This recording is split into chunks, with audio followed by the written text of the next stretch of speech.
Good morning everyone. Self study CG TET में आप सभी का स्वागत है। आज सीजी टेट हिंदी में समास देखेंगे जो बहुत ही महत्वपूर्ण है, अतः आप लोग वीडियो को पूरी देखें। इसके क्विज और पीडीएफ के लिए टेलीग्राम ज्वाइन करें और यूट्यूब चैनल को सब्सक्राइब करें। तो चलिए स्टार्ट करते हैं।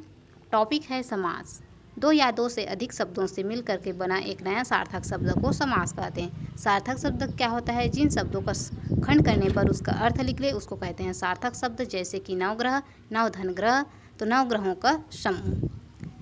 तो इस नवग्रहों का समूह यह बड़ा रूप है। इसको छोटा रूप करने के लिए नवग्रह बनाया गया, और यही जो बड़ा रूप रहता है उसको छोटा रूप करना ही क्या कहलाता है? संक्षेप कहलाता है, और संक्षेप को ही समास कहते हैं। अर्थात दो या दो से अधिक शब्दों से मिलकर के बने हुए एक नया सार्थक शब्द को समास कहते हैं। नेक्स्ट देखेंगे समास के भेद। समास के भेद। समास के मुख्यतः 6 भेद है। अव्ययी भाव समास, तत्पुरुष समास, कर्मधारय समास, द्विगु समास, द्वंद्व समास और बहुव्रीहि समास। समास के कुल 6 भेद होते हैं।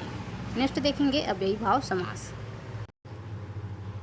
अव्ययी भाव समास पहला है जिसका पहला पद अव्यय हो और दूसरा पद प्रायः संज्ञा हो तथा समस्त पद मिल करके अव्यय हो, उसको क्या कहते हैं? अव्ययी भाव समास कहते हैं। अव्यय क्या कहलाता है? तो जिन शब्द का मूल रूप से प्रयोग होता हो, जिसमें लिंग वचन के आधार पर उसमें कोई परिवर्तन नहीं हो, उसको अव्यय शब्द कहते हैं। और जिन शब्द में उपसर्ग लगा हो, जिस शब्द का बार बार पुनरावृत्ति हो, उसको अव्ययी भाव समास कहते हैं। जैसे कि यथा विधि। विधि क्या है? विधि जो है दूसरा पद है जो संज्ञा है, और यथा क्या है? अव्यय शब्द है जो उपसर्ग है, तो इसको कहते हैं यथाविधि, विधि के अनुसार। यह अव्ययी भाव समास है। इसी तरह से यथा समय। तो समय क्या है? संज्ञा शब्द है, और यथा क्या है? यह उपसर्ग है जो अव्यय शब्द है। तो संज्ञा के साथ अव्यय शब्द उपसर्ग लगा हुआ है। जिस शब्द में उपसर्ग लगा हो वह अव्ययी भाव समास होगा, और जिस शब्द का बार बार पुनरावृत्ति होता है उसको अव्ययी भाव समास कहते हैं। जैसे कि धीरे धीरे, दिनों दिन, रातों रात, हाथों हाथ, ये सभी क्या होते हैं? अव्ययी भाव समास होते हैं। जिस समास में पहला पद अव्यय हो और उपसर्ग लगा हो और उस शब्द का बार बार पुनरावृत्ति हो, तो यह सभी शब्द अव्ययी भाव समास के अंतर्गत आते हैं। जैसे कि यथा विधि है, तो विधि के अनुसार यथा लगा है। आजन्म, जन्म के पहले आ लगा है जो उपसर्ग है, तो यह सभी अव्ययी भाव समास है। नेक्स्ट देखेंगे, अगला है तत्पुरुष समास। इस समास में पहला पद संज्ञा और दूसरा पद प्रधान हो तथा दोनों के बीच कारक चिन्ह का लोप हो। मेन इसमें जो कारक चिन्ह का लोप रहता है उसको कहते हैं तत्पुरुष समास। जैसे कि चितकबरा, जलद, गोबर गणेश, युधिष्ठिर, मनसी, चूहे मार, पकौड़ी। गोबर गणेश, गोबर का गणेश, चूहे मारने वाला। तो ये सभी क्या होता है? इसमें कारक चिन्ह जो होता है उसका लोप होता है, इसलिए इसको कहते हैं तत्पुरुष समास। तत्पुरुष समास 6 प्रकार के होते हैं। कर्म तत्पुरुष समास, करण तत्पुरुष समास, संप्रदान तत्पुरुष समास, अपादान तत्पुरुष समास, संबंध तत्पुरुष समास और अधिकरण तत्पुरुष समास। ये 6 जो प्रकार हैं तत्पुरुष समास के प्रकार हैं। तो चलिए देखते हैं। पहला है कर्म तत्पुरुष समास। कर्म तत्पुरुष समास क्या होता है? जिस समास में को का लोप हो उसको कर्म तत्पुरुष समास कहते हैं।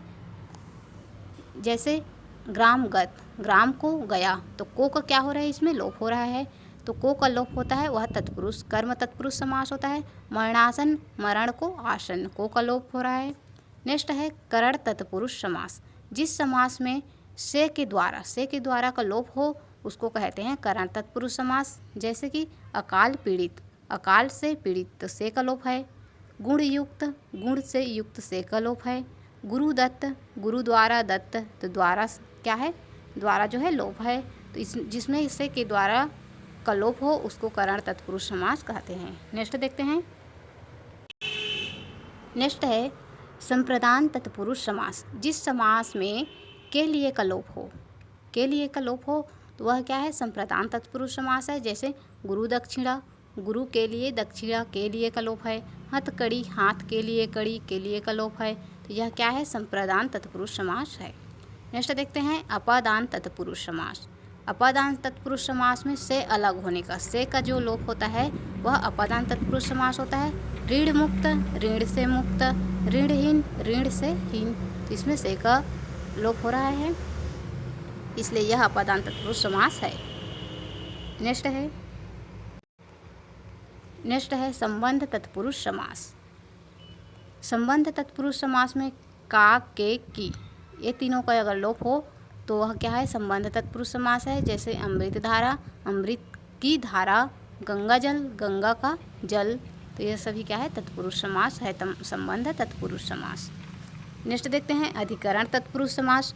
अधिकरण तत्पुरुष समास में पर का लोप हो। जैसे आप बीती, आप पर बीती, तो पर का लोप।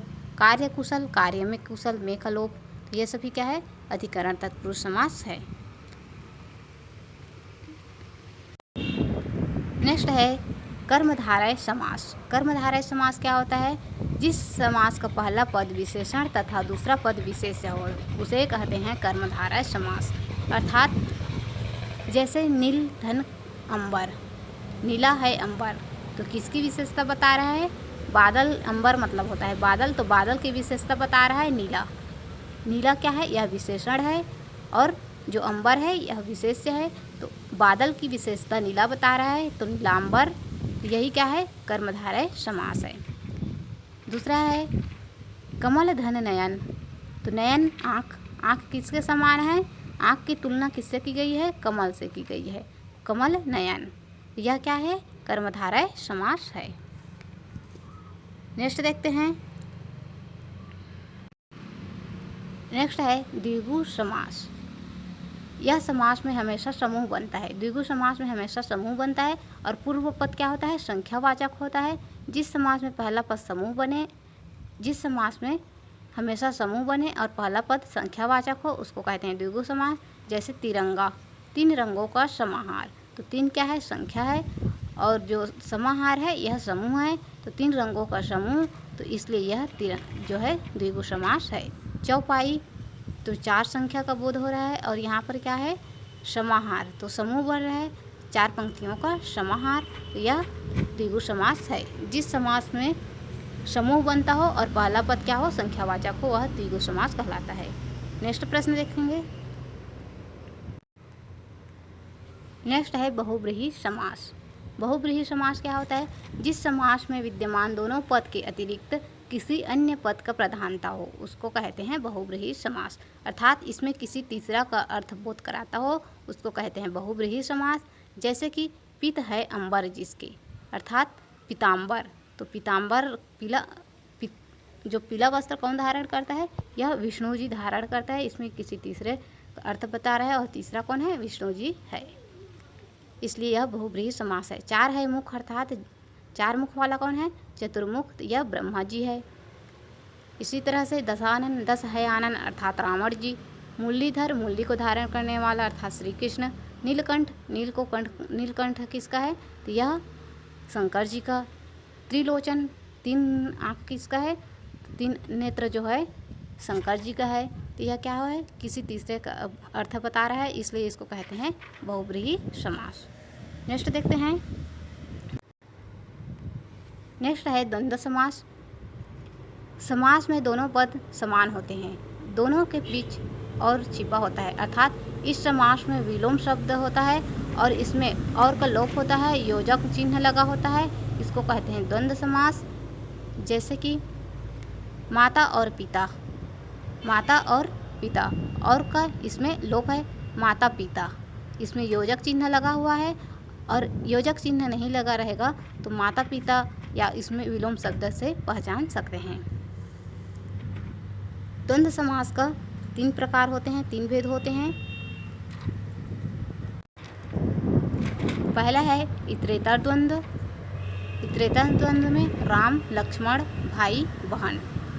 नेक्स्ट है समाहार द्वंद्व, नून तेल लकड़ी, यह गृहस्थी की ज़रूरतें होती है।